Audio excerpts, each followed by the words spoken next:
Almost meeting has been recorded. Okay, thank you. Thank you for recording. So hopefully we'll start with God's help. Bezrat Hashem, we'll get starting. Shalom lekulam. Thank you for joining.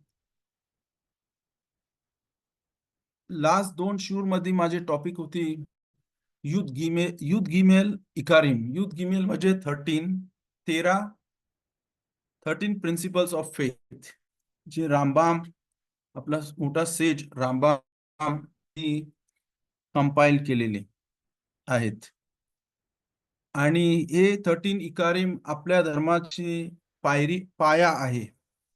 आपण ही बोलतो गाण्यामध्ये इग्दाल Elohim खाय व इश्ताबाख, हे 13 principles of faith English मध्ये बोलले जातात. आणि हे आपल्या, जसा मी लास्ट 2 लेक्चर्स मध्ये सांगितले, शिवरीमध्ये सांगितलं का, हे आपल्या धर्माचा पाया आहे, फाउंडेशन आहे. म्हणून याला आपण हळूहळू ह्याच्यावरती प्रोग्रेस करू. हे 13 मधली पहिली 5 जशी मी सांगितलेलं ती, त्याच्यामध्ये रामबाम उत्तर देतात हु इज गॉड, देव कोण. आणि ती 5 आपण परत रिपीट करू 2 मिनिटांमध्ये. आणि ते असे जे हर एक सिदूर मध्ये लिहिलेले आहे नमाजच्या नंतर, प्लस इग्दाल एलोहिम खाय मध्ये पण आपण बोलतो. फर्स्ट शेम हकादोश बारुख निमचा उमजगियाख, God exist, he is the creator. Second, Hashem एखाद, आपण बिलीव्ह करतो की देव एक आहे. आणि त्याच्याबद्दल मी माझ्या पहिल्या लेक्चर मध्ये बोललो, दोन लेक्चर पूर्वी. आणि ज्यांनी नाही ऐकला असेल तर त्यांनी जे रेकॉर्डिंग होते ती ऐकायची. आणि त्याच्याबद्दल आपण नंतर मग पण नेहमी बात करू शकतात. एखाद ॲब्सोल्यूट वन बोलतात इंग्लिश मध्ये.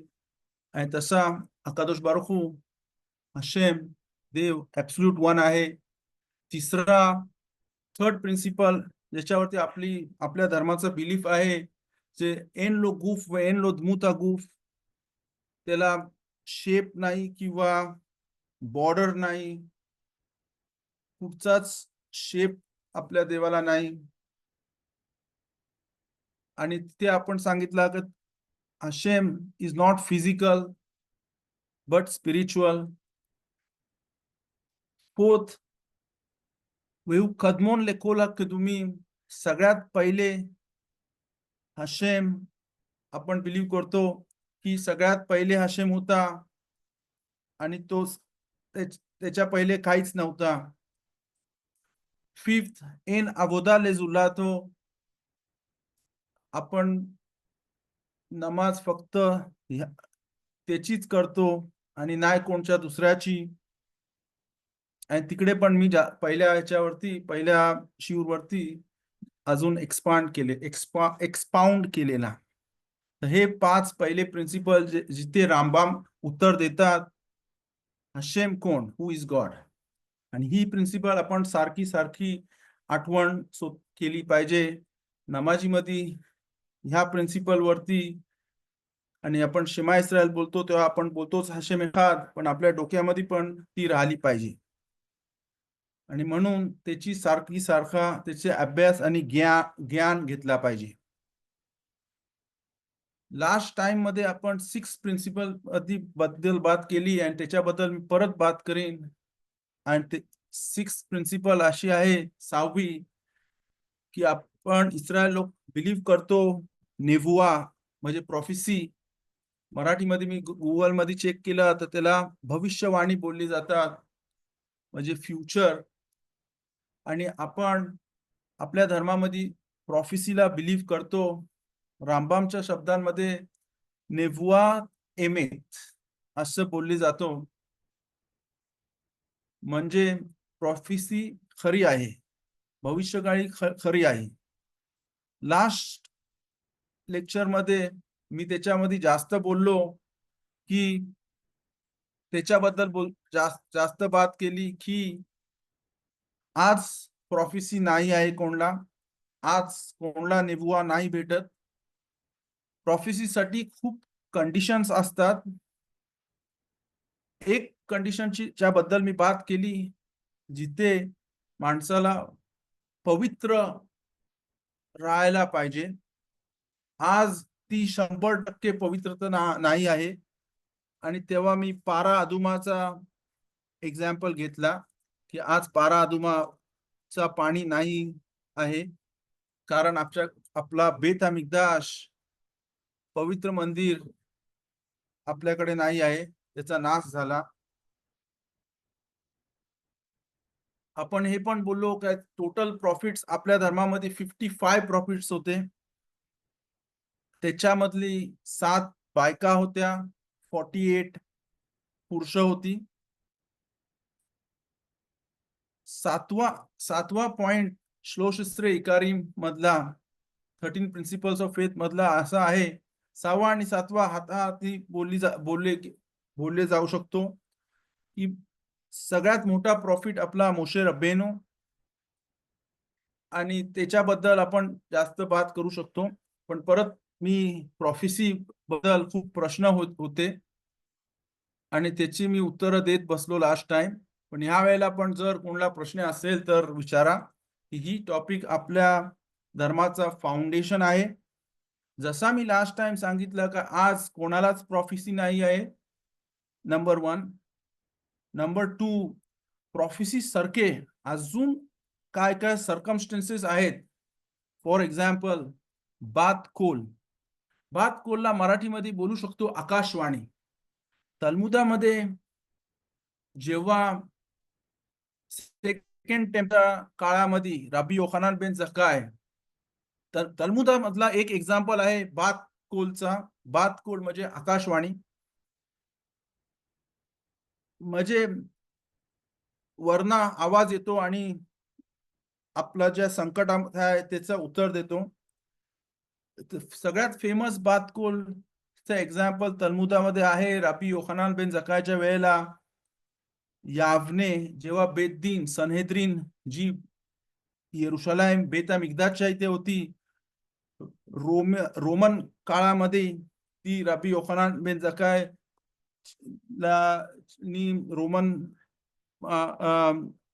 रोमन राजाकडनं परवानगी घेऊन ती यावनेला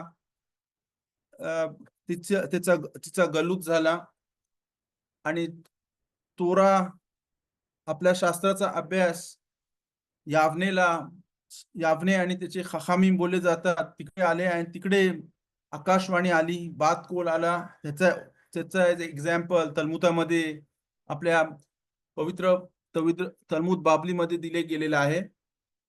त्याच्याबद्दल मी अजून नाही बोलणार की हा टॉपिक मला कव्हर करायचा आहे युद्ध गिमेल मिदोद. पण ती गोष्ट खो अमार खखामेनो आवर खखामीम shows our sages show the way असं पुस्तक आहे. त्याच्यामध्ये ती गोष्ट आहे तल्मुदामधली.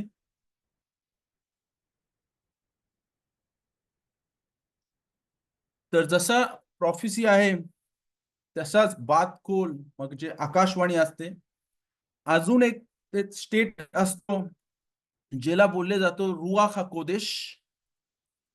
रुआख हाकोदेश मध्ये ज्या धार्मिक माणसाला रुआख हाकोदेश भेटतो त्याला सगळ्या बाबतीची क्लॅरिटी भेटते. जवळजवळ 100 वर्षापूर्वी बगदाद मधली खूप मोठे सेज होते, त्यांचं नाव बेन इश्खाय म्हणून तुम्ही ऐकलं असेल. माझ्याकडे इथे पुस्तक पण आहे. त्यांना बेन इश्खायचा हा हलाखत पुस्तक बोलले जातो. हे जवळजवळ 115 वर्षापूर्वी हे वारले बगदाद मध्ये. त्यांना बेन इश्खाय बोलले जातं. त्यांचं नाव आहे योसेफ खाईम. आणि त्याच काळामध्ये युरोपमध्ये राडिन मध्ये एक मोठी येशिवा होती आणि त्यांचे तिकडे एक मोठे सेज होते, त्यांचं नाव होफेज खाईम रबी इस्रायल मेयर कागन हा कोहेन. ते कोहेन होते. ते जवळजवळ 104, 105, 106 वयामध्ये वारले. बेन इश्खाय मला वाटते 76 की 77 वयामध्ये वारले. त्यांच्या बोलतात की रुआ हा कोदेश होता. बेन इश खायला आणि होफेज खाईमला रुआ हा कोदेश होता, म्हणजे एवढी क्लॅरिटी होती. गोष्ट सांगितली जातो की आपल्या समाजाचा एक माणूस युरोपमध्ये, त्याच्याकडे काहीतरी संकट होता, पण त्यांच्याकडे पैसा आहे ऐपत होती, म्हणून ती फॅमिली होफेज खाईमकडे कशासाठी तरी काहीतरी त्यांचा प्रॉब्लेम सॉल्व्ह करायसाठी, त्यांचा इच्छा घ्यायसाठी, अ, त्यांची त्यांचा ज्ञान घ्यायसाठी, त्यांचा आन्सर घ्यायसाठी युरोपला ट्रॅव्हल केलेला आणि होफेज खाईमकडे आले. आणि होफेज खाईमनी जवळजवळ 90च्या वरती वय होता त्यावेळेला त्यांना ओळखला की हा माणूस लांबचा आलेला आहे, आणि त्यांना प्रश्न न विचारताना त्यांच्याकडनं होफेज खाईमला समजला का हे लोक का आलीत आमच्याकडे, आणि त्याला उत्तर किंवा त्यांच्या प्रश्नाला उपाय दिला. आणि त्याला बोलतात रुआख कोदेश. त्याला प्रॉफिसी नाही बोलत, कारण प्रॉफिसी सेकंड बेत मिकदाश डिस्ट्रक्शन झाल्यावरती ती बंद झाली. प्रॉफिसीसाठी एक मोठी अट आहे, जी पवित्रता ठेवली जाते पाहिजे त्या माणसाला. ती आज आपण करू नाही शकत, ती आपण आपल्यावरती ठेवू नाही शकत. आणि त्याच्यासाठी खूप कारण आहेत. एक कारण पारादुमा, एक कारण बेत अमिकदाश नाही आहे म्हणून. अजून खूप जेव्हा मी प्रॉफिसी बोलतो तर काय काय लोकांच्या डोक्यामध्ये असा विचार येतात, त्यांना वाटतं की प्रॉफिट जो होता, नावी जो होता, आपल्या समाजामध्ये, आपल्या बेने इस्रायल कम्युनिटीमध्ये एलियाहू नबी हा प्रॉफिट, एलायझा प्रॉफिट सगळ्यात फेमस प्रॉफिट आहे. आपण दर मोचाय शब्बातला एलियाहू नबीचे गीत गातो. एलियाहू नबीची तफिला सिदूरमध्ये आहे ती करतो. आणि कधी कार्यामध्ये पण किंवा शुभ कार्यामध्ये पण एलियाहू नबीचं नाव घेतले जातो आणि त्याची गीते गायले जातात. एलियाहू नबी फर्स्ट टेम्पल पिरियडच्या वेळेला होते आणि हे खूप मोठे प्रॉफिट होते. पण साधा पॉइंट असा आहे की मोशे रब्बेनू सगळ्यात मोठे प्रॉफिट होते असे आपण बिलीव्ह करतो, आणि त्यांच्यासारखा कोणच मोठा प्रॉफिट नव्हता. आणि सगळ्या प्रॉफिट, जेवढे पण 55 प्रॉफिट आहेत, त्यांना प्रॉफिसी ची विजन झोपेमध्ये यायची. आणि मोशे रब्बेनूला देवाकडनं प्रॉफिसीची विजन जे बघायला भेटायचे, ते दिवसामध्ये विजन याची, न झोपताना, जागे असताना. तो एक मोठा डिफरन्स आहे मोशे रब्बेनू मध्ये आणि रेस्ट ऑफ द प्रॉफिट्स मध्ये, दुसऱ्या धार्मिक नावी मध्ये. तर एक आठ मी बोललो, प्रॉफिट बनासाठी पवित्र राहायला पाहिजे, प्युअर. दुसरा, झोपेमध्ये ती विजन येतात, फ्युचर, भविष्यवाणी, पुढे काय होणार आहे ते.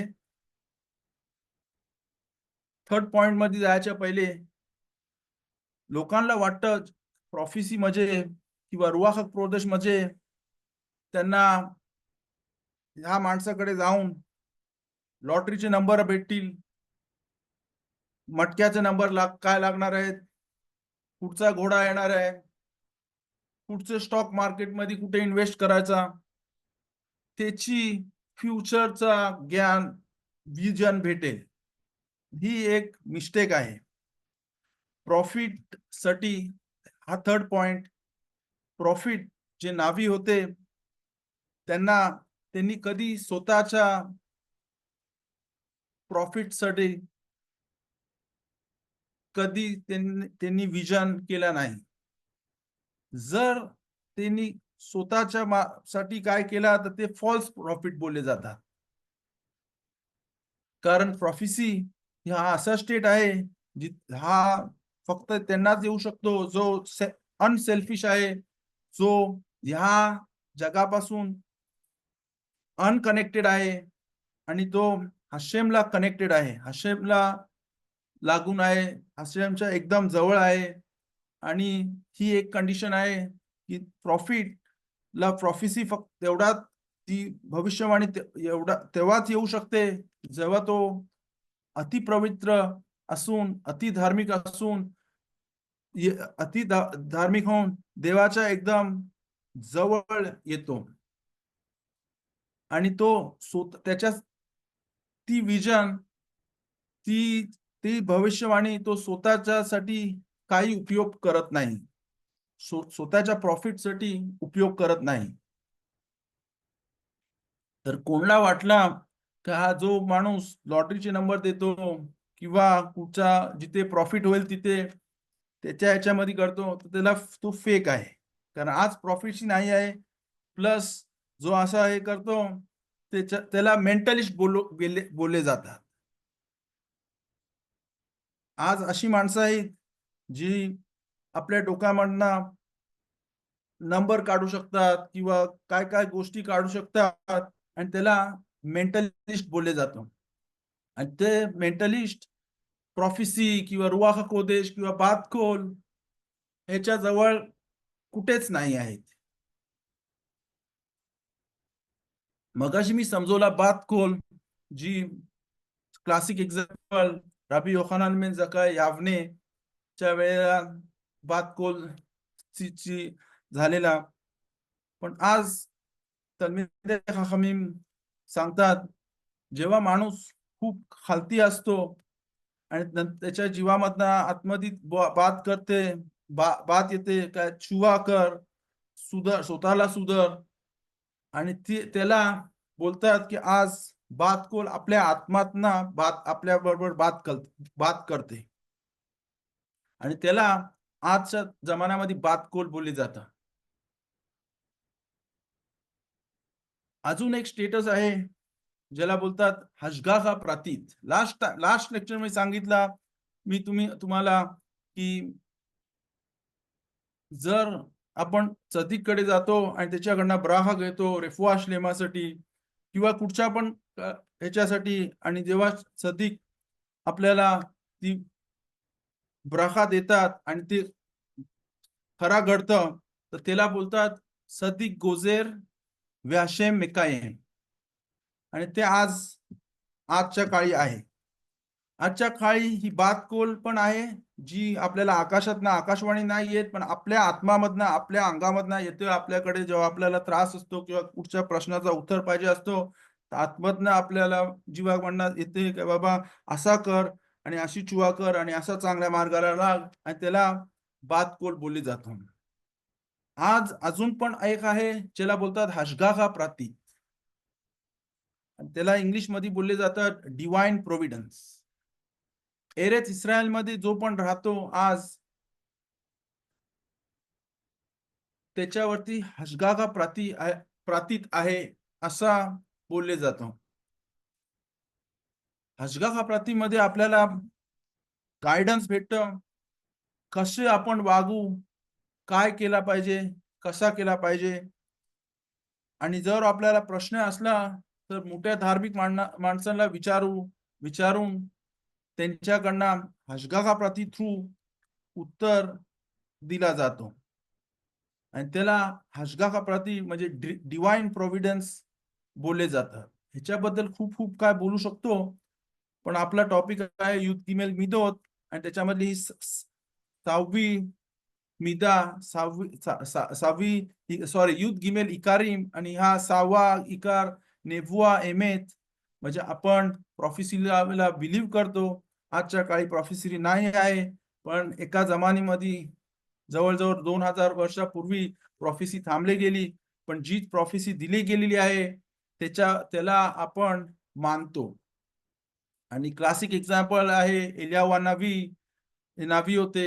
7 लास्ट टाइम मी बात केली, 7 बायका नावी होत्या आणि 48 पुरुष माणसं नावी होती. आणि सगळ्यात मोठा नावी आपण मानतो मोशे रब्बेनू, ज्याला प्रॉफिसी दिवसामध्ये पण ऐकायला दिवसामध्ये पण दिसत होती. दुसरे प्रॉफिटला त्या मोठ्या स्टेट मध्ये जायला झोपामध्येच विजन दिसायचे, पण मोशे रब्बेनूला दिवसामध्ये पण दिसायची. आपण बोललो की प्रॉफिट जो नावी आहे तो स्वतःच्या प्रॉफिट साठी काय करू शकत नाही, प्युरिटी मध्ये राहायला पाहिजे. आणि आज त्या प्युरिटी मध्ये आपण राहू नाही शकत, म्हणून प्रॉफिसी नाही आहे. आणि सारखा देवाबरोबर कनेक्ट राहायला पाहिजे, आणि प्रॉफिसी झोपेमध्ये फक्त येते. पण ह्या सगळ्यांपेक्षा सगळ्यात इम्पॉर्टंट पॉइंट प्रॉफिसी मध्ये असं आहे, त्याच माणसाला प्रॉफिसी येऊ शकतो जो माणूस सिमखामध्ये आहे, जो माणूस हॅपीनेस मध्ये आहे, जो माणूस नेहमी आनंदीमध्ये आहे. जर तो आनंदीमध्ये नसला तर ती प्रॉफिसी त्याच्या डोक्यामधनं त्याच्या अंगामधनं निघून जाते, असं आपण शास्त्रामध्ये शिकतो. आणि त्यामुळे दाविदा मेलेख, दाविदा राजा फक्त राजा नव्हता, पण एक मोठा प्रॉफिट पण मानले जातो आपल्या तनाखमध्ये. आणि जर आपण दाविदा मेलेखचं एक विजन करतो तर त्यांच्याबरोबर एक नेहमी म्युझिकल इन्स्ट्रुमेंट असतो. आणि हा म्युझिकल इन्स्ट्रुमेंट का? कारण प्रॉफिटला, नाव्हीला नेहमी आनंदाच्या स्टेट मध्ये राहायला पाहिजे. जर तो आनंदाच्या स्टेट नसला तर तर त्याची प्रॉफिसी निघून जाते. आपण ते नेविया मिरियाम आपली एक प्रॉफिटेस होती, आणि तिच्या बरोबर पण म्युझिकल इन्स्ट्रुमेंटची बात तोरामध्ये आहे. आणि शिरा आपण गातो आज या शिरमोशेच्या नंतर, वतिकाख मिरियाम हा नेविया, ती मिरियामची शिरा बोलले जातो. कारण सॉन्ग, शीर आणि म्युझिकल इन्स्ट्रुमेंट ही माणसाला खुश ठेवतात. आणि त्याच्यामुळे दाविदा मेलेकच्या बरोबर पण म्युझिकल इन्स्ट्रुमेंट त्याच्या बरोबर नेहमी असायचा. कारण म्युझिक आणि म्युझिकल इन्स्ट्रुमेंट हे आपल्याला खुशीच्या स्टेट मध्ये ठेवतात. तसा बोला गेला तर आता आपण युथ जाईन तमूज ते 9th ऑफ आव मध्ये म्युझिकल इन्स्ट्रुमेंटचे हे करत नाही, कारण हे आपले मॉर्निंग सॅड दिवस आहेत. ह्या दिवसामध्ये आपण आपला बेतामिकदाश चा डिस्ट्रक्शनचा नाश झाल्याचं आपण दुःख करतो. आणि त्याच्यामुळे आपण ह्या दिवसांमध्ये म्युझिकल इन्स्ट्रुमेंट ऐकत नाही. अजून एक एक्झाम्पल आहे, आपले फोरफादर्स, आपले पूर्वजी अब्राहम, इस्हाक, याकोब पण प्रॉफिट होते, नबी होते. आणि याकोबाची गोष्ट आपल्याला माहिती आहे, जे आपण तोराच्या पोर्शन मध्ये वाचतो आणि तिथे शिकतो की जेव्हा याकोबाला गोष्ट च्या कानावरती आला की त्यांचा मुलगा योसेफ गायब झाला, आणि त्यांच्या भावांनी सांगितलं का तो मारले गेला, तर याकोबाला खूप दुःख झाला. आणि याकोब सदिक जे मोठे प्रॉफिट होते, ज्यांना प्रॉफिसी यायची आहे, त्यांच्यावरती रुआह कोदेश होता, तो रुआह कोदेश त्यांच्या अंगातनं निघून गेला. कारण त्यांना खोटी खबर आली की त्यांचा मुलगा मारले गेला, आणि त्यांचा सगळ्यात आवडता मुलगा योसेफ मारले गेला. 17 आणि आणि 22 वर्ष त्यांचा योसेफ तेव्हा 17 वर्षाचा होता. तो खूप लाडका मुलगा होता, लाडका बायको राखेलचा मुलगा होता. आणि त्यांना ती सहन नाही झाला, आणि ते खुशीच्या स्टेट मधना दुःखाच्या स्टेट मध्ये गेले. आणि जेव्हा माणूस सॅड होतो, दुःखी होतो, तर जेव्हा नावी दुःखी होतो, सॅड होतो, तर ते ऑटोमॅटिक त्यांच्यावरच्या अंगात वरची जो रुआह कोदेश आहे, जो नेबुआ येण्याचा स्टेट आहे, तो नेबुआ त्यांच्याकडनं निघून गेला. हे आपण हुमाश मध्ये शिकतो, सेफर बेरेशीत मध्ये. तर ही सगळ्यात मोठी इम्पॉर्टंट स्टेट आहे जिथे नबी नेहमी खुश राहायला पाहिजे. जर तो खुशी नाही राहिला, जर तो हॅपीनेस मध्ये नसला, तर त्याला नेबुआ येऊ शकत नाही. नंतर मग याकोबाची गोष्ट अशी आहे, त्यांचं वय 147 इयर्स होता आणि त्याच्यामधली 22 वर्ष त्यांना नेबुआ नव्हता, 22 वर्ष रुह कोदेश नव्हता. पण नंतर मग जेव्हा 22 वर्षानंतर योसेफ त्यांना परत भेटला आणि त्यांना मिसर देशामध्ये आणला. योसेफ राजाचा खूप मोठा मंत्री, फायनान्स मिनिस्टर बनला मिसर देशामध्ये. तर याकोबाची सुखी दिवस परत आली आणि याकोबाच्या कडे नेबुआ आणि याकोबा अविनूकडे रुआह कोदेश परत आला. आणि जेव्हा ते एकदम लास्ट त्यांचे दिवस होते, तेव्हा त्यांनी त्यांच्या पोरांना बोलवला आणि हर एक पोराला आशीर्वाद दिला, रेउवेन, शिमोन, लेवी, इसाखार. आणि ते आशीर्वाद त्यांनी अशाप्रमाणे दिला, त्यांना नेबुआ थ्रू, रुआह कोदेश थ्रू त्यांच्या मुलांचा फ्युचर दिसला. आणि त्या त्या हिशोबाने त्यांनी आपल्या हर एक मुलांना आशीर्वाद दिला. अशा त्यांच्या लास्ट मुमेंट मध्ये पण कुमाश मध्ये सेफर बेरेशीत पुस्तकामध्ये लास्ट परशा वैखी मध्ये लिहिलेलं आहे की एंड मध्ये याकोबा अविनूचा रुआह कोदेश परत गेला की किदे लो राशी तिथे शिकवतात की किदे लो लेगालो देता केच. म्हणजे एंड ऑफ द डेज मध्ये काय होईल ते याकोब अविनूला माहिती होता, पण त्यांना विसरले गेला. कारण हशेमच्या प्लॅन मध्ये असा होता की याकोब अविनू त्यांच्या मुलांना सांगणार नाही एंड ऑफ द डेज मध्ये काय होईल ते. खेच, त्याला एंड ऑफ द डेज ला खेच बोलतात, आखारिता यामीम. आणि लो लेगालो होता केस, त्याच्यामुळे याकोब अविनूचा रुआह कोदेश परत मरणाच्या पहिले परत गेला. जवळजवळ 6:30 झाले, अर्धा तास झाला. आता जे पर्यंत मी काय बोललो त्याच्यावरती कोणाला काय प्रश्न आहेत तर विचारू शकता.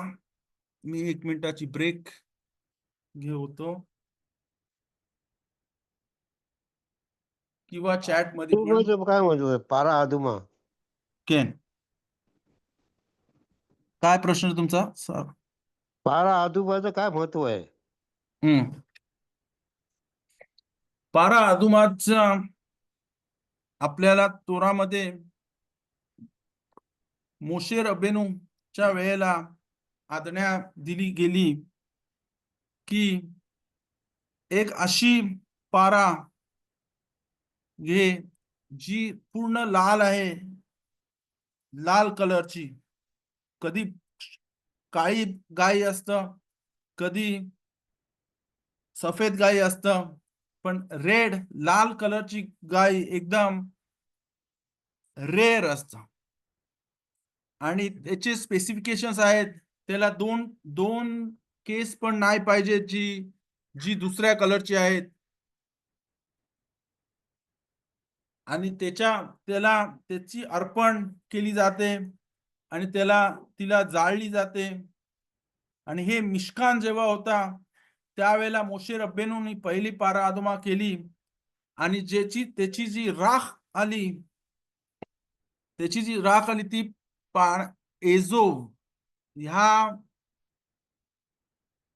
एजोव अशी तबलीन बरोबर अशी ह्या स्पाइस बरोबर मिक्स करून त्या राख पाण्यामध्ये मिक्स करून तेबीला झाल्यावरती कोहेन जो अपवित्र माणूस आहे, जो तुमात मेट पासून अपवित्र झालेला आहे, त्या माणसाला ती पवित्र करतो.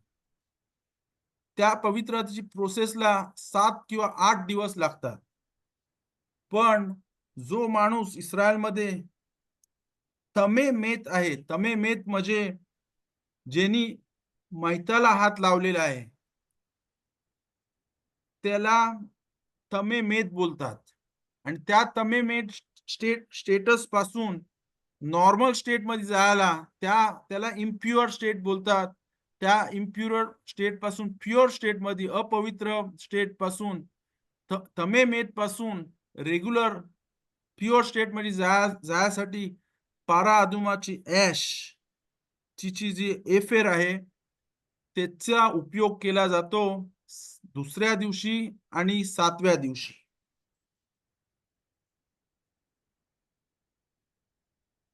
Clear? Clear. Okay, thank you. Okay. पुऱ्या हिस्ट्री मध्ये 6 का 7 पारा अदुमा होत्या. एक पारा अदुमा आपण जर दाफ योमी शिकतो तर आता आपण शिकतो तलमुद बाबली मध्ये मसेखत अबोदा जारा. आणि जवळजवळ 4 दिवसापूर्वी किंवा जवळजवळ कमीत 6 दिवसापूर्वी जे दाफ योमी शिकतात तिथे आपण शिकलो दामा बेन च्या वेळेला पण पारादुमा झाली. आणि तिकडे पण ती एक गोष्ट आहे ती आपण कधी नेक्स्ट टाइम बोलू शकतो. पारादुमा फ्युचर मध्ये जेव्हा आपला थर्ड बेता मिकदाश येईल तेव्हा परत पारादुमाचा आपण तो हे करू शकतो.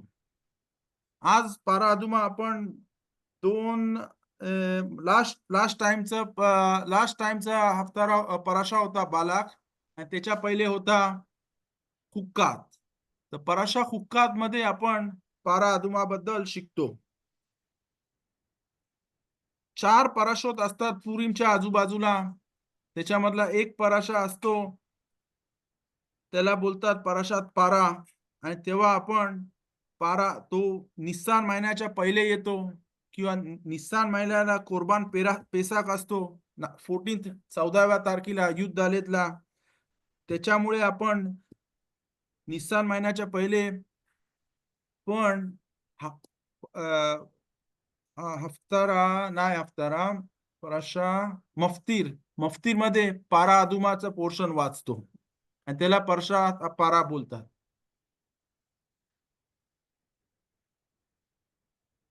फ्युचर मध्ये आपल्या आसन नेव्ही मध्ये विजन दिलेले आहे, सांगितले आहे की थर्ड बेता मिकदाश येईल. आणि जे लोकांनी ह्या जगामध्ये पवित्रता पाळली, ज्यांनी तोराचा अभ्यास केला आणि तोराचा ज्ञान घेतला आणि तोरा आणि मित्सवोत पाळले जसे पाहिजे तसे आणि देवाच्या जवळ याची खूप कोशिश केली, ते लोक थर्ड बेत मिकदासच्या वेळेला, तिसरा पवित्र मंदिरच्या वेळेला ह्या लोकांना पण नेबुआ येईल. म्हणजे नाही फक्त हे 55 नेव्हीम जे हिस्ट्रीमध्ये होते, पण सगळी माणसं ज्यांनी पवित्र पाळली आणि ज्यांनी चांगल्या मार्गावरती गेले आणि ज्यांनी तोराचा अभ्यास केला आणि ज्ञान घेतला आणि ज्यांना तोराचा अभ्यास करायला नाही भेटला पण त्यांनी तोराचा सपोर्ट केला आणि जे तोराचा अभ्यास करतात आणि त्याचा ज्ञान घेतात त्यांना सपोर्ट केला, फायनान्शियल सपोर्ट केला.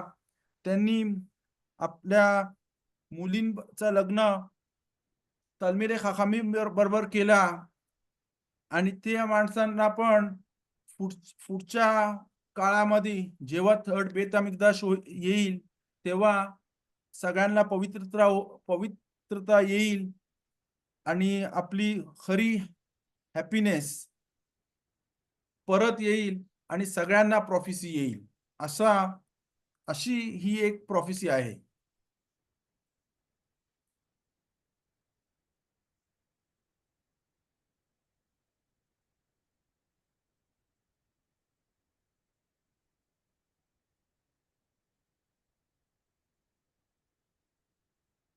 ह्याच्याबद्दल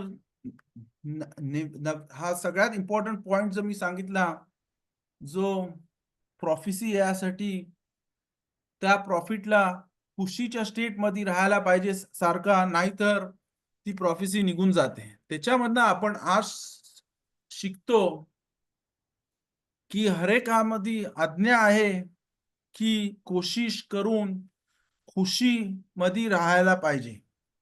जर माणूस खुशीमध्ये असतो, हिब्रू मध्ये त्याला सिमखा बोलतात, आणि जेव्हा माणूस सिमखाच्या स्टेट मध्ये असतो तर तो तोराच्या आज्ञा बरोबर पाळू शकतो, त्याला बरोबर त्याची समजोता येते आणि तोराचा ज्ञान बरोबर येतो आणि त्याची दिशा सगळ्या बाजूला येते. हिब्रू मध्ये त्याला बोलतात मेरखाव. मेरखाव म्हणजे खूप. जो माणूस खुशीच्या स्टेट मध्ये असतो, सिमखामध्ये असतो, त्याच्या डोक्यात त्याला खूप खूप दिशा दिसतात. येस. ओके. मेरखावचं ऑपोजिट आहे, जो अनहॅपी असतो त्याला चार बोलतात. चार म्हणजे इंग्लिश मध्ये पेन. चारा, चारा म्हणजे पेन, डिफिकल्टी. आणि जो चारा त्याचा अजून एक मिनिंग आहे, म्हणजे थीन. ज्याला शेकिताची माहिती आहे त्याला माहिती असतो की जी शेकिताची नाईफ असते. Hello, any questions?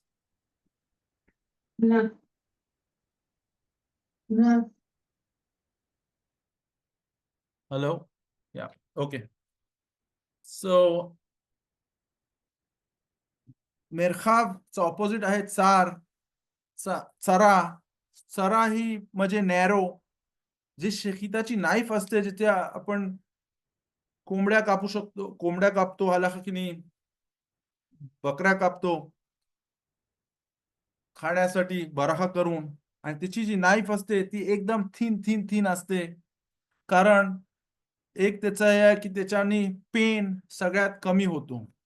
त्रास त्या बेहमाला किंवा त्या कोंबड्यांना एकदम मिनिमम त्रास व्हायचा गोल असतो, आणि म्हणून ती एकदम नाईफ एकदम थिन, एकदम चार, नॅरो, एकदम बारीक असतं केली जाते. ह्याच्यामधनं आपल्याला खूप मोठे लेख भेटतो की जसा नावीला नेहमी हॅपीनेस मध्ये पाहिजे, सुखामध्ये पाहिजे, तशीच आज ज्याला धार्मिकतामध्ये च्या पावलांवरती जायचं आहे, त्यांनी खूप कोशिश केली पाहिजे सिमखा स्टेट मध्ये राहायला, राग नाही आणायला, अंगावरती राग नाही आणायला, आणि नेहमी सुखी हॅपीनेस मध्ये राहायला. ह्याच्यावरती मला एक प्रश्न दिलेला, त्यावेळेला मी सांगितलं की राईट टाइमला मध्ये मी त्याचा उत्तर देईन. आणि ती प्रश्न असा की how to be happy, how to keep oneself happy. आजच्या काळामध्ये सगळ्यांना, खूप लोकांना खूप खूप प्रकारचे चॅलेंजेस असतात, खूप खूप प्रकारचे त्रास असतात. तर काही लोक उत्तर देतात का जर हॅपीनेस मी शोधला तर मला हॅपीनेस भेटेल, मला सुख भेटेल, आणि त्याच्यासाठी मला मी चांगली पिक्चर बघितला तर मी खुश होईन, की मी चांगल्या रेस्टॉरंट मध्ये जाऊन चांगल्या चिकार पैसे देऊन जेवण घेतला, मोठी टीप दिली तर मी खुशी होईन, तर मी खुश राहीन. किंवा मी कुठे वेकेशन मध्ये गेलो तर मला खुशी भेटेल. असं काय लोकांनी उत्तर दिला. पण आपण शास्त्रामध्ये त्या खुशीची बात करत नाही, कारण ती खुशी जी जर मी कोको कोला पिल्ला तर मला समाधान भेटेल, पण ती समाधान तो एक्सटर्नल समाधान आहे. That is depends on external factor, outside factor.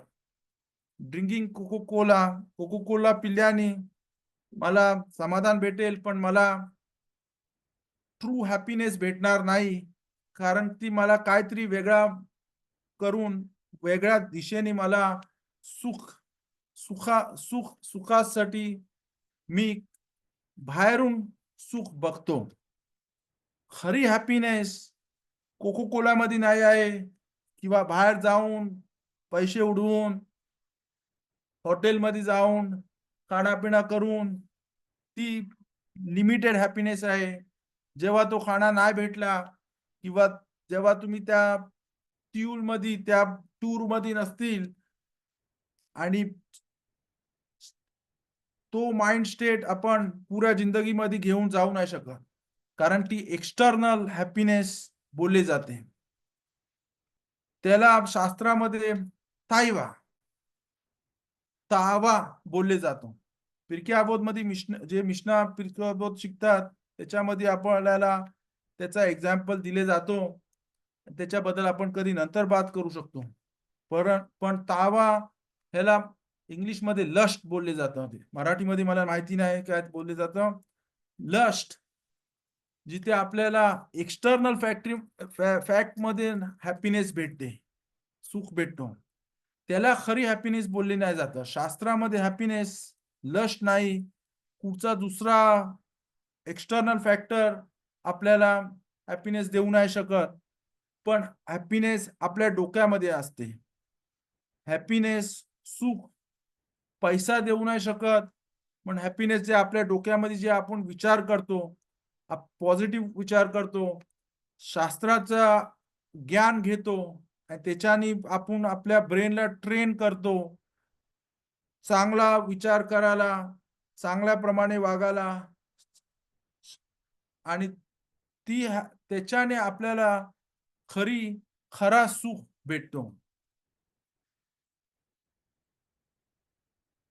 आणि हा एक पॉइंट नावी होण्यासाठी एक बेसिक पॉइंट आहे, ज्याला नावी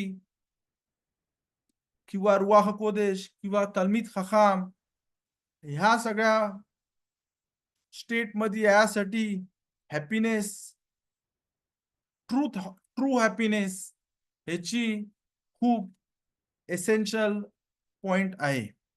आणि ही ट्रू हॅपीनेस एक्सटर्नल ह्याच्यानी नाही होऊ शकत, बाहेरच्या गोष्टींनी नाही होऊ शकत, पण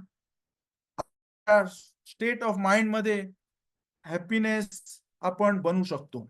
आणि जेव्हा शास्त्राचा डीप अंडरस्टँडिंग येते, डीप विजडम ची बात केली,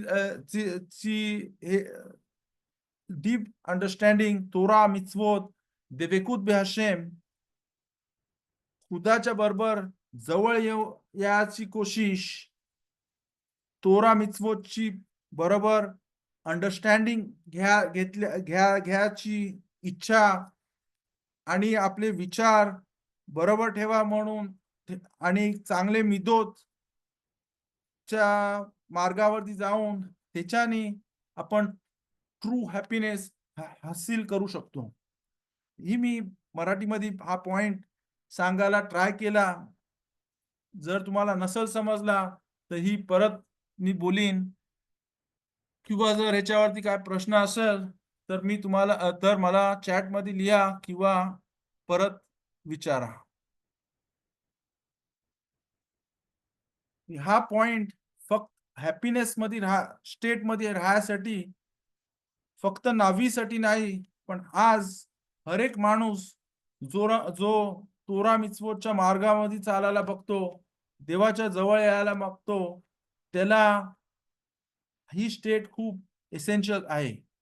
जर माणूस रागाच्या स्टेट मध्ये असेल किंवा सॅड स्टेट मध्ये असेल, तर तो स्पिरिच्युअलिटी मध्ये देवधर्मामध्ये वरती येऊ नाही शकत, असं आपण शास्त्रामध्ये कितीतरी वेळा शिकतो. मोशे रब्बेनू ह्याच्यानंतर जर तुम्हाला प्रश्न नसतील तर मी या 6व्या पॉइंट जे प्रॉफेसी आहे त्याच्याबद्दल कधी आपण नंतर पण बात करू शकतो, पण आपण पुढे जाऊ. आता फक्त 10 मिनिटं राहिलेत 7ला. नेक्स्ट पॉइंट आहे मोशे रब्बेनू सगळ्यात मोठे प्रॉफिट असं आपण मानतो. ह्याला आपण उनवात मोशे रब्बेनू आला शालोम एमेत ושהוא אדון לכל הנביאים, असा रामबाम लिहितात की मोशे रब्बेनू सगळ्यात मोठे प्रॉफिट होते आणि त्यांचा नेबुआ खरा होता, असा याचा ट्रान्सलेट करू शकतो. मी 10 मिनिटांमध्ये ट्राय करेन समजवायला. जसं सांगितलं, मोशे रब्बेनू एवढ्या मोठ्या स्टेटला आले की त्यांना प्रॉफिसी दिवसाची पण यायची. दुसऱ्या सगळ्या प्रॉफिटला फक्त झोपेमध्ये प्रॉफिसी यायची. मोशे रब्बेनूला जागी असताना पण त्यांना प्रॉफिसी यायची, त्यांना विजन दिसायचे, भविष्यवाणी यायची. आणि प्रश्न येतो का? कारण मोशे रब्बेनू ला बोलले जातं शास्त्रामध्ये की अनाव मिकोल आदाम, he was the modest from all human being.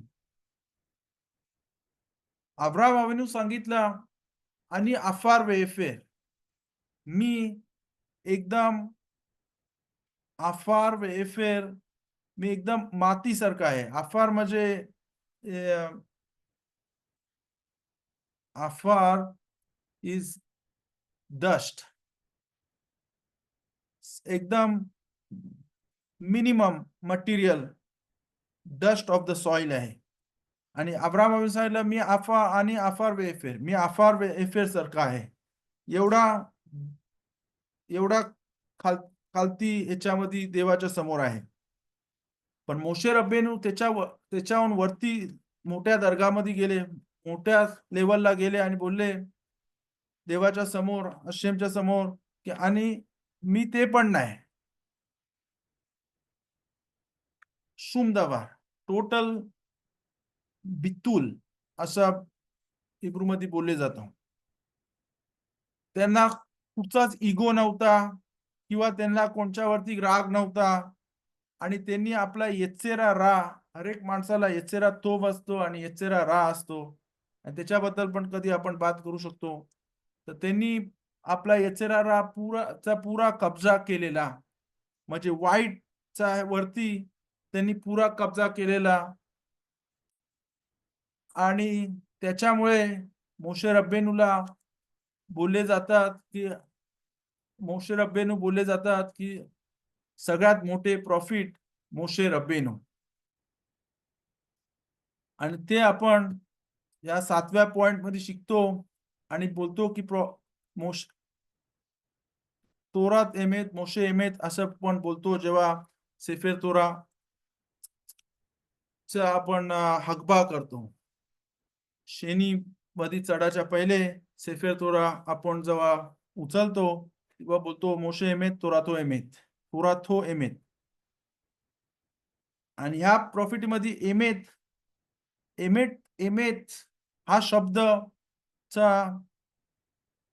ह्या शब्दाचा मीनिंग इंग्लिश मध्ये बोलू शकतो ट्रूथ, सत्य. पण प्रॉफेसी मध्ये असा का बोलले जातात की मोशे एमेत तोराथो एमेत, असा का आहे? मोशे रब्बेनू फॉल्स होऊ शकतात काय, खोटे होऊ शकतात काय, आपला तोरा खोटा होऊ शकतो काय, तर एमेत का बोलले जातो असा प्रश्न विचारले जातात. एमेत म्हणजे खरा, याचा लिटरल ट्रान्सलेशन. शेकेर म्हणजे खोटा. तर आपण खोट्याचं नाव इथं का वापरू, का असा लिहिलेला आहे मोशे एमेत और नेबुआ एमेत? काय नेबुआ खोटा होऊ शकतो का? फक्त ह्याच्यावरती आपल्या शास्त्रामध्ये कॉमेंट्रेटर्सनी लिहिलेलं आहे. इथे जेव्हा एमेत मध्ये तीन ओती होत आहेत. आलेफ तो सगळ्यात हिब्रू याच्यामध्ये सगळ्यात पहिला आलेफ. मेम सगळ्यात मधी येतो. 22 लेटर्स मधली मेम हा सगळ्यात मधला आहे. आणि ताफ ताफ सगळ्यात लास्ट लेटर आहे. पहिला लेटर आलेफ, मधला लेटर मेम आणि लास्ट लेटर ताफ. हा तीन ह्याच्याने एमेत बनले जातात.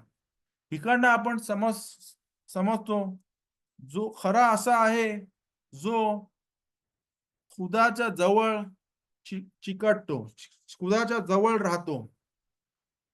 स्टार्टिंगला आलेफ मध्ये मेम मध्ये आणि लास्ट ताफला सारखा आपण जो प्रॉफिट बनासाठी त्यांनी एक अशी कंडिशन आहे की त्यांनी सारखा खुदाच्या जवळ राहायला पाहिजे, त्याची आज्ञाला मानली पाहिजे. आणि त्याच्यामुळे सांगतात नेव्हिये एमेत. आपण हफ्ताराच्या नंतर आपल्याकडे एक ब्राखा आहे, तिथे आपण बोलतो नेव्हीम तोवीम, नेव्हीम एमेत, असा तोवीम म्हणजे चांगले प्रॉफिट. असा चांगला प्रॉफिट का लिहिलेला आहे नेव्हीम तोवीम? काय अशी आहे जे ते लोक जे नाही चांगले आहेत? तर नेव्हीम तोवीम आणि नेव्हीम एमेत हे बोलायला दाखवतात ही नेव्हीम एवढी धार्मिक माणसं आहेत, एवढी मोठी माणसं आहेत की ही देवाच्या एकदम जवळ आहेत. त्यांनी पुरी कोशिश केलेली आहे देवाच्या बरोबर राहायला, आणि म्हणून त्यांना नेव्हिये एमेत, नेव्हीम तोवीम बोलले जातो. लास्ट वीक पराशामध्ये बालाक मध्ये प्रॉफिट होता ज्याचं नाव होता बिलाम. आणि तो आपल्या धर्माचा प्रॉफिट नव्हता, पण परधर्माचा प्रॉफिट होता. आणि तो पण मोशे रब्बेनू सारखा खूप मोठा झाला. प्रश्न विचारले जाता मोशे रब्बेनू सगळ्यात मोठे प्रॉफिट आपण आता बोलतो आपल्या 7व्या पॉइंट मध्ये. आणि हा बिलाम पण एवढा मोठा होता. तर त्याच्यामध्ये जसा जसा बिलाम मिरर इमेज होता मोशे रब्बेनूचा, जसा मोशे रब्बेनू मोठा केला तसा खुदाने बिलामला पण मोठा केला. कारण लोक बोलू नाही शकत का अरे ही माणसं सगळी मोठी आहेत, सगळी चांगली इस्रायल लोक आहेत, चांगली माणसं आहेत, माझी आज्ञा पाळतात. तर असे बोलतो का जसा मी मोशेला मोठा आहे तसा मी बिलामला पण मोठा करेन. पण तो नावी शेकेर बोलले जातो, तो बॅड प्रॉफिट बोलले जातो. कारण त्यांनी जसा तो मोशे रब्बेनूच्या लेवलमध्ये वरती होता, पण त्याची कारण, त्याची कारिगिरी, त्याची करणी वाईट करणी होती. त्यांनी जे प्रॉफिसी बघितले त्याची त्यांनी वाईट ऍडवाइस दिली. त्यांनी ऍडवाइस दिली फरोला की इस्रायल लोकांना बाहेर काढू नको मिसर देशाच्या. त्यांनी ऍडवाइस दिली बालाक राजाला काय ह्या लोकांना आपण पाडासाठी त्यांना वाईट काम करायला लावू, त्यांच्याकडे बायका पाठवू. का ते लोक आपल्या बालाकच्या मुलीला पाठवला मोशे रब्बेनूला, आणि सगळ्या मोठी माणसं होती आपल्या जमातीमध्ये त्यांना खालती पाडाला. आणि त्याला बॅड प्रॉफिट किंवा वाईट प्रॉफिट बोलतात. आणि ते जरी पर जातीमध्ये प्रॉफिट होते ते बिलामचे माणसासारखी प्रॉफिट होते. पण आपल्या याच्यामध्ये धार्मिक माणसं होती ज्यांनी चांगला काम केला आणि चांगला शिकवला. पण बिलाम ऑपोजिट केला आणि त्याच्यामुळे त्याला मारले गेला. आणि ते आपण लास्ट वीक पराशामध्ये बिलाम बद्दल, आणि बालाक तो राजा होता आणि बिलाम तो प्रॉफिट होता, ज्यांनी इस्रायल लोकांना शाप द्यायला गेला, पण खुदाने त्याच्या तोंडावर मध्ये इस्रायल लोकांना आशीर्वाद द्यायची आज्ञा दिली आणि इस्रायल लोकांना 3 आशीर्वाद दिले. तर हे नॉन ज्यूइश प्रॉफिट्स च्या बद्दल थोडी कंपॅरिझन, कारण तो लास्ट वीकचा आपला पराशा होता बालाक, त्याच्यामध्ये आपण शिकतो. आता 7 वाजलेत. याच्याबद्दल काय तुम्हाला प्रश्न आहेत तर विचारा किंवा चॅट मध्ये तुम्ही लिहू शकता. हा आपला 6वा किंवा आणि 7वा पॉइंट, आणि नेक्स्ट टाइम आपण पुढे जाऊ तर आपण 13 पॉइंट हे 13 प्रिन्सिपल्स ऑफ फेथ हळूहळू कव्हर करू शकतो. ह्याच्यावरती मी खूप टाइम लावतो की ही सगळ्या आपल्या धर्माचा पाया आहे आणि ह्याच्याबद्दल आपण नेहमी ह्याची माहिती पाहिजे. Okay, any questions? स्लेखा, तुम्ही मेरखावचा काय अर्थ सांगितलात? परत मेरखाव तुम्ही सांगितलात, चार आणि त्याच्या ऑपोजिट मेरखाव. तर मेरखावचा अर्थ काय सांगितलात तुम्ही? मेरखाव is root word is rachav. Rachav means merchav. Tsar is narrow. Merchav is narrowचा ऑपोजिट काय? माझ्या डोक्यामधनं घेणार. वाईड. वाईड. मेरखाव वाईड. जेव्हा माणूस, एक्झाम्पल असं आहे, जेव्हा आपण खुशी असतो, सपोज आपल्याला एक प्रॉब्लेमचा सोल्युशन पाहिजे. ओके, कुठचा पण प्रॉब्लेम असो, जो मॅथमॅटिकल प्रॉब्लेम असो, कुठचा पण टाईपचा प्रॉब्लेम असो, जर आपण खुशीच्या स्टेटमध्ये असलं तर आपल्याला खूप त्याचे आन्सर भेटतील, खूप पितारोन भेटतील, आणि त्याला बोलतात मेरखाव. बोलतात रोष गदोल, रोष मेरखाव, रोष कचार. चार म्हणजे नॅरो माइंडेड. ओके, चार इज नॅरो माइंडेड. फक्त आपल्याला एक आन्सर भेटू शकतो. जो माणूस दुखी असेल तर त्याचा पितारोन, त्याचा सोल्युशन, एकच सोल्युशन दिसेल. पण जर माणूस खुश असेल तर त्याला प्रॉब्लेमचे खूप सोल्युशन भेटतील. त्याला मेरखाब बोलतात, वेर स्प्रेड आउट, आणि चार म्हणजे नॅरो. Okay, clear? Okay.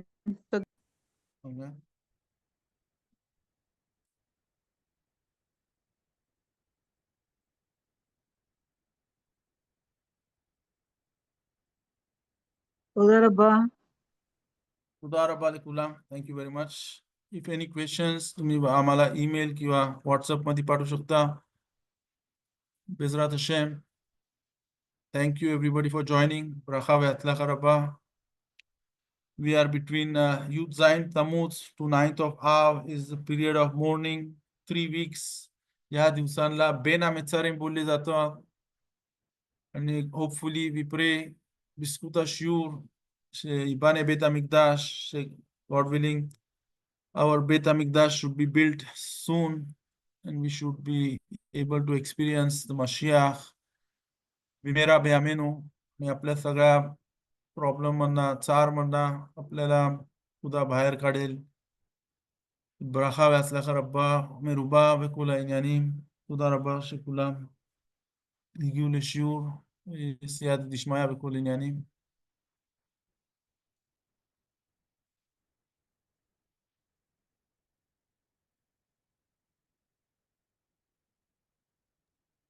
חזק וברוך